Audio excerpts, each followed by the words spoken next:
أعوذ بالله السميع العليم من الشيطان الرجيم.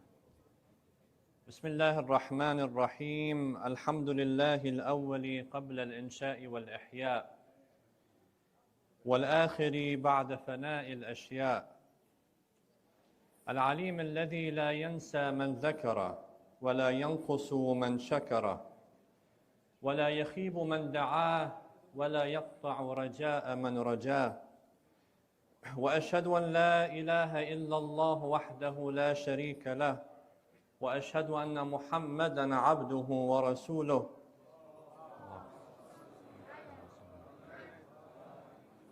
أرسله بالهدى ودين الحق ليظهره على الدين كله ولو كره المشركون. اللهم صل على محمد وآل محمد، وبارك على محمد وآل محمد، وترحم على محمد وآل محمد كأفضل ما صليت وباركت وترحمت على إبراهيم وآل إبراهيم، إنك حميد مجيد فعال لما تريد. عباد الله، أوصيكم ونفسي بتقوى الله عز وجل واتباع أمره واجتناب نهيه. روي عن النبي صلى الله عليه وآله وسلم أنه قال: لا تعجب بعمل أحد حتى تنظروا بما يختم له، فإن العامل يعمل زمانا من دهره أو برهة من دهره بعمل صالح لو مات عليه دخل الجنة، ثم يتحول فيعمل عملا سيئا، وإن العبد لا يعمل زمانا من دهره بعمل سيء لو مات عليه دخل النار، ثم يتحول فيعمل عملا صالحا، وإذا أراد الله بعبد خيرا استعمله قبل موته فوفقه لعمل صالح ثم يقبضه عليه. إن النبي صلى الله عليه وآله وسلم يريد في هذا الحديث أن يخبرنا عن حقيقة وجودية وتكوينية تحكي حال الإنسان الروحي وواقعه. فالنبي صلى الله عليه وآله وسلم كان طبيبا للنفوس، وهو العالم بخفاياها وأسرارها وأسقامها ودوائها. فقد وصف الإمام علي النبي صلى الله عليه وآله وسلم كما ورد في نهج البلاغة بقوله: طبيب دوار بطبه. يعني الإمام علي عليه السلام وصف النبي بأنه كان مثل الطبيب، دكتور، ولكن طبيب للروح، دوار بطبه قد أحكم مراهمه وأحمى مواسمه، يضع ذلك حيث الحاجة إليه من قلوب عمي وآذان صم وألسنة بكم، متتبع بدوائه مواضع الغفلة ومواطن الحيرة. يعني النبي كان طبيب للنفوس، طبيب للأرواح، يتنقل بين الناس اللي كان عندهم أمراض روحية وأمراض نفسية. فإذا أردنا أن نعالج أمراضنا النفسية نذهب إلى هذا الطبيب الذي هو أعلم بحقيقة الإنسان ومشاكله. فالإنسان كائن غير ثابت في حياته، يتقلب من حال إلى حال، لا يكاد يثبت على شيء. كل يوم وكل لحظة الإنسان بيتغير، مشاعره بتتغير، عواطفه بتتغير، أفكاره بتتغير. وإن ثبت على شيء فسرعان ما يزول عن موضعه، فهو كالسفينة التي تأخذها الأمواج والأرياح حيث تشاء. قد يستيقظ صباحا وهو في أحسن حال، بتقوم الصبح وأنت في حالة جيدة، مرتاح، مبسوط، يومك بخير، ثم تلاطمه أمواج الحياة فيسمع خبرا محزنا، أو يتنازع مع فرد من أفراد عائلته، أو يجد نفسه مريضا، والعكس أيضا صحيح. فقد ينام وهو قلق حزين، إلا أنه يستيقظ بخبر سار يزيل عنه همه وحزنه. وقد يبيت الإنسان مؤمنا ويصبح كافرا، وقد يبيت كافرا ويصبح مؤمنا. هيك عندنا الروايات في آخر الزمان، الإنسان بينام وهو مؤمن بفيق الصبح كل اعتقاداته تغيرت بهذه السرعة تتغير اعتقادات الإنسان، خاصة في زماننا هذا. فإن كانت حقيقة الإنسان هكذا، نسأل أنفسنا كيف لنا أن نقيم حالتنا الدينية والروحية والمعنوية؟ شو هو المعيار اللي بيستخدمه أنا كإنسان حتى أقيم حالتي الروحية والمعنوية؟ وكيف لي كإنسان أن أقيس نجاحي أو فشلي في الحياة؟ إن النبي صلى الله عليه وآله وسلم يبين لنا في هذا الحديث أن المعيار الذي يجب علينا أن نعمل على أساسه هو النظر إلى خواتيم أعمالنا. فالهدف هو أن نصل إلى الخاتمة الحسنة. أنا كإنسان بحط هدف في حياتي، الهدف أنه أختم أو تختم حياتي بخير، أن تكون نهاية حياتي هي بخير. ولا يكفي الاقتصار على ما نحن عليه الآن وفي لحظتنا هذه. والمسألة لا تقتصر على الأمور الأخروية فقط، يعني مش الإنسان فقط بقول أنا بالآخرة أو بأمور الآخرة بدي يكون حياتي مختومة بخير، بس إما بالنسبة للأمور الدنيوية فما بتفرق معه، لا. فإن الإسلام لا يفرق بينهما، أي بين الأمور الأخروية والدنيوية من هذه الحيثية، أي حيثية النجاح والفلاح. فإن الإنسان المؤمن هو الإنسان الناجح في حياتي الدنيا والآخرة معا. إن التركيز على الآخرة فقط ونبذ الدنيا يؤدي إلى التقصير والخلل الشخصي والاجتماعي، والتركيز على الدنيا فقط يؤدي إلى الخلل الروحي والأخلاقي والنفسي.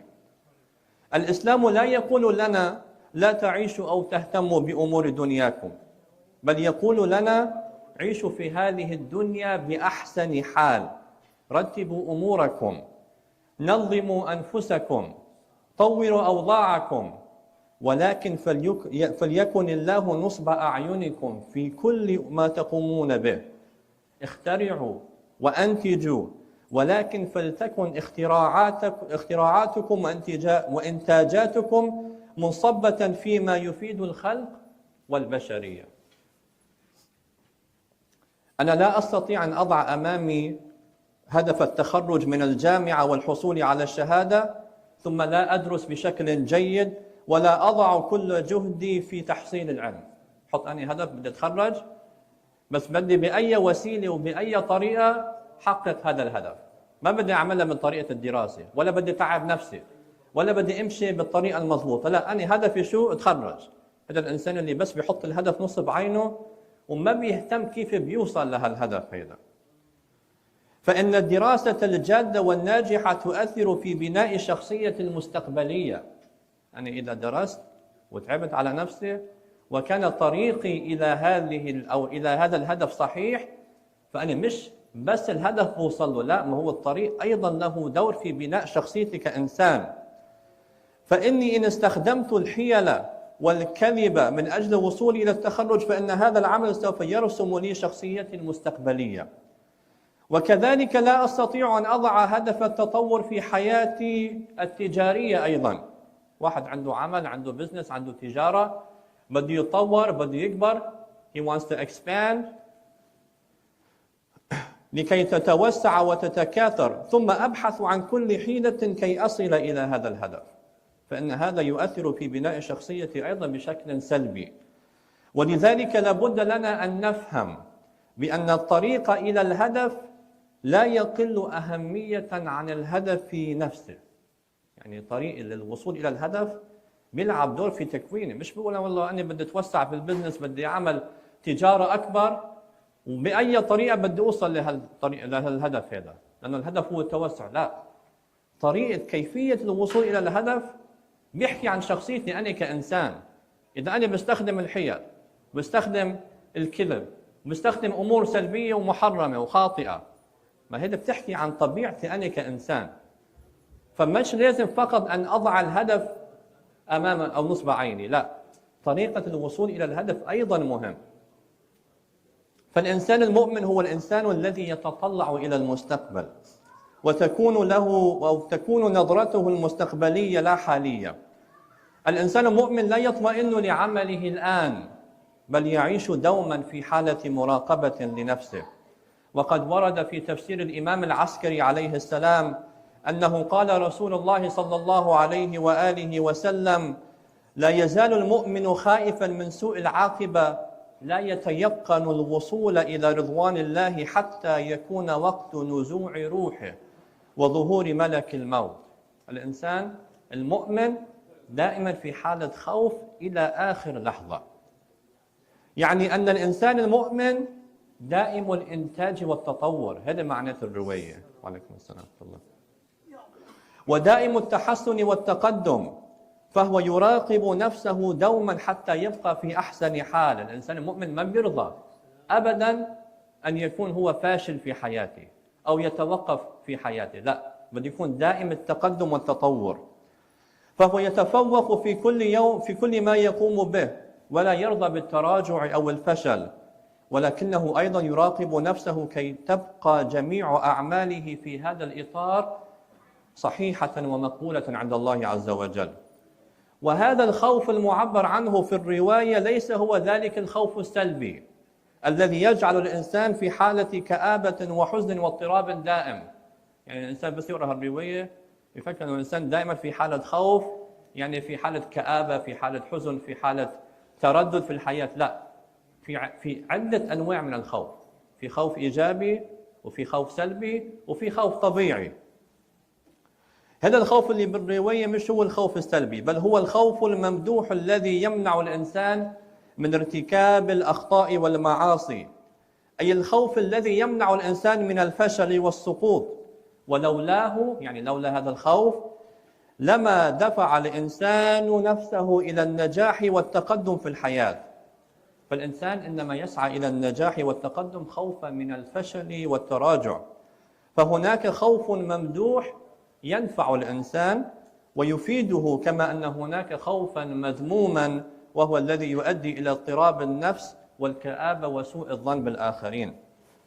فلا بد للإنسان من أن يكون متطلعا إلى مستقبله، ويكون عمله موجها إلى هدف نهائي وهو حسن العاقبة وحسن الخاتمة.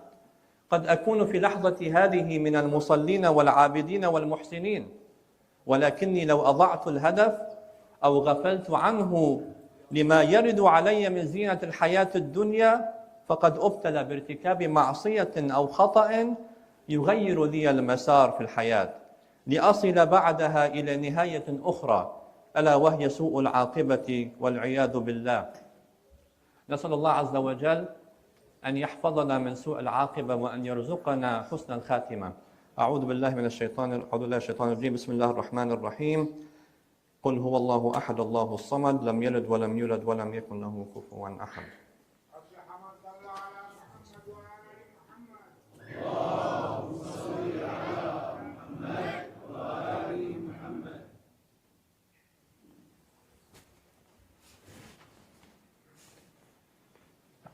Bismillah ar-Rahman ar-Rahim, in the name of God, the most compassionate, the most merciful.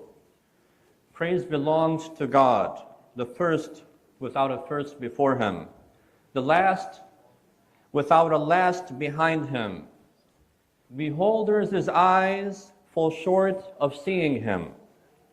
Describers' imaginations are not able to depict him. He originated the creatures through his power with an origination. He devised them in accordance with his will with a devising. Then he made them walk on the path of his desire. He sent them out on the way of his love. They cannot keep back from that to which he has sent them forward, nor can they go forward to that from which he has kept them back. I bear witness that there is no God but God, Allah, alone, with no partner. And I bear witness that Muhammad is his servant and his messenger.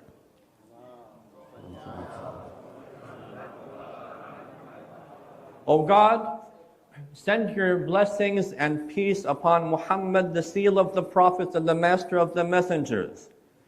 And send your blessings, O Lord, upon Ali, the commander of the faithful, and upon Fatima to Zahra, the lady of the women of the world, and upon Al-Hasan and Al-Hussein, the masters of the youth of paradise.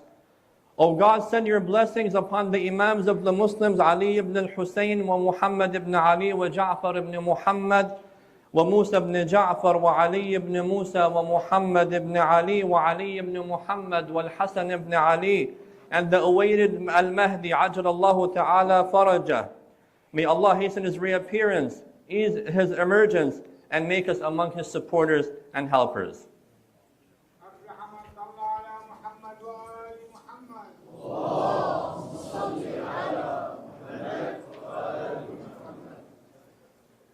One of the challenges that our communities face nowadays, and not just the Muslim communities, but a challenge that faces the nation as a whole, and especially those who have religious backgrounds or religious leanings.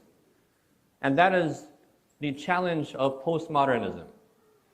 Postmodernism is a philosophical or intellectual movement that has taken over the way society thinks nowadays.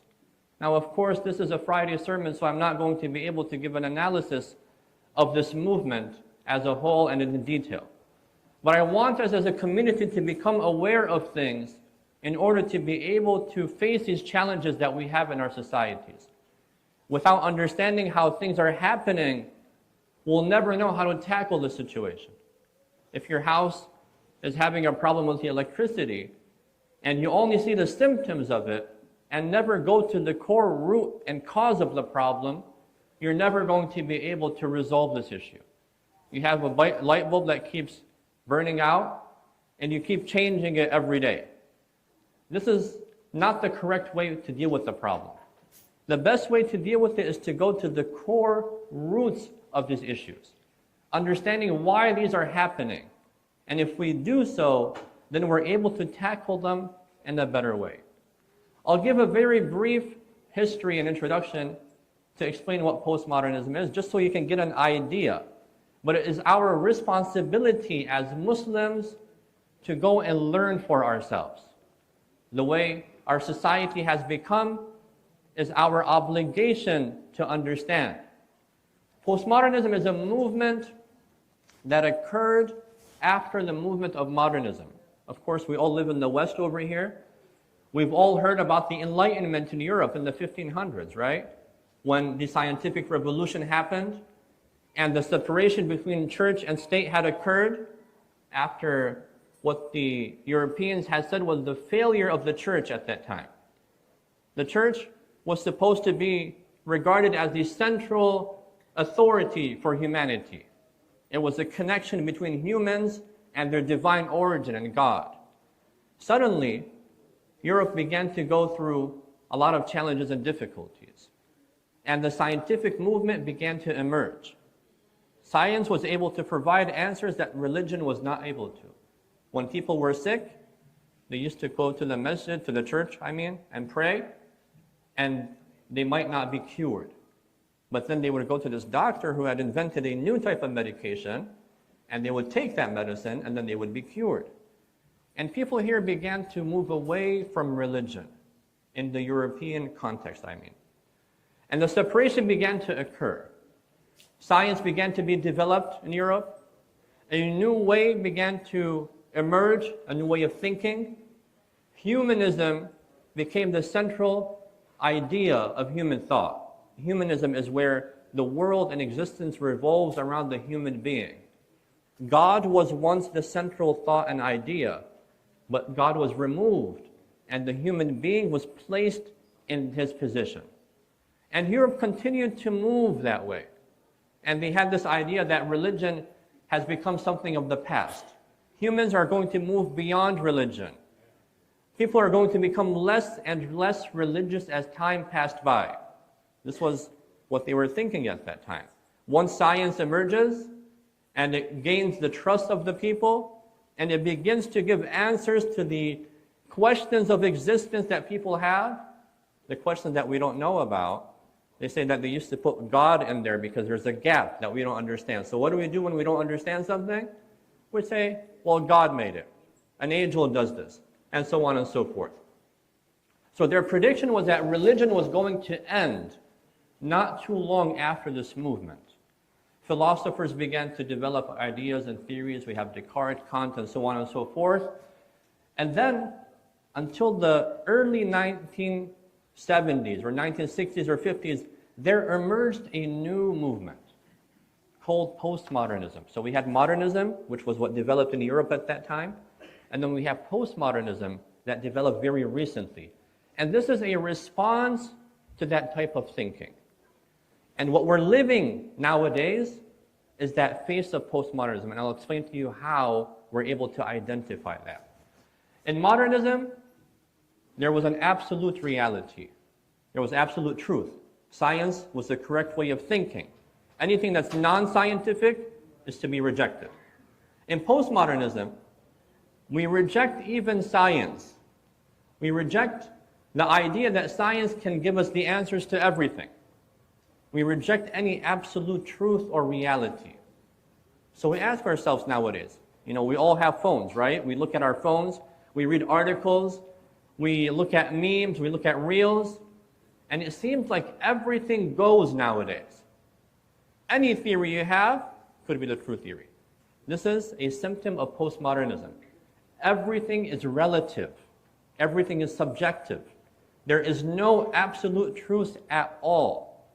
Things that we take as accepted are nothing but social constructs or relative truths. Postmodernism doesn't have problems with religion like modernism did. They say that we're okay with religious people. You can be a Muslim, you can be a Christian. In fact, you can be anything you want. You want to be a Muslim, you can even be your own version of Muslim, because everything is a matter of perspective. There's no truth for us to believe in. The truth is that which is inside of you. And unfortunately, a lot of people in religious groups as well, and religious communities, tend to fall for this kind of thought without realizing.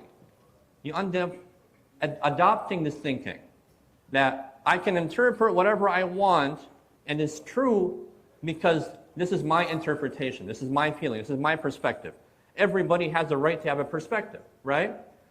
So postmodernism came to challenge this idea of absolute truth. It came to challenge the idea of social constructs, and it interprets everything almost to be based on power dynamics. You hear this a lot nowadays. If you look at family structures, they want to deconstruct the family structure because they say that this is a matter of power dynamics. No hierarchy should exist in families. The idea of patriarchy is a power dynamic. And of course, when I'm saying these things, I'm not saying which one is right, which one is wrong, and so on and so forth. There's a lot of nuances that have to be discussed. But I want to make you aware that when you read about these things and read about these ideas, you have to understand where the root of this thinking comes from. If you want to speak about how a family should be formed in your religious community, then you have to be aware of this type of dialogue and thinking that's going on. In Islam, we believe that there are social constructs. We don't deny that. But when it comes to family and it comes to other matters, there's a difference between a construct that is derived from an absolute truth and a construct that is derived from imagination and has no truth. So for example, when we look at the family, yes, the family is a human construct. It's a human invention. We created this idea of family where we have a father, a mother, and children. But in Islam, we believe that the construct that we make as individuals has to be rooted in some kind of divine wisdom. We believe that the family structure, even though it is a construct, it has an inherent value in itself, because the Muslim is always thinking of how to move forward as an individual and a society towards spiritual perfection. This has to always stay in our mind. The postmodernists doesn't have this in their mind. So when they deconstruct the family, or they deconstruct genders or other identities, they don't have this objective in their mind. They don't believe in any type of spiritual perfection. They don't believe in any type of journey towards God. When you don't have that as your goal, then you deconstruct everything because nothing has value in and of itself. But when you have your goal as spiritual perfection and worldly perfection and moving towards God and imitating God, then you will create constructs in society that fit with that model of spiritual perfection. You have to be very aware of this. Yes, Islam came and destroyed certain constructs when it first emerged. When the Prophet ﷺ brought the message to the people, there were some things that the people at that time were doing that the Prophet rejected. He said that this system that you're working with, whether it's a family structure or a social structure or even a worshiping structure, this is incorrect. But why did the Prophet say it's incorrect? Because it was going against the goal of moving towards the one and absolute God. This is why he deconstructed them. So just because we inherited something doesn't mean it's correct. So for example, in family structures, if we say that the father has a certain role in that structure, we don't mean that the father is to be seen just as an authoritative figure, let's say. He should not become a dictator in the structure. Everything has to be taken into consideration. The father, if he is to be a leader in the family to raise his children in a certain way, he cannot abuse that power, because the abusing of power goes against that spiritual role, that spiritual model that we have. In Islam, anybody who has authority and power over anyone else has to exercise compassion and mercy and forgiving. This is what we learn from the Prophet and the Imams.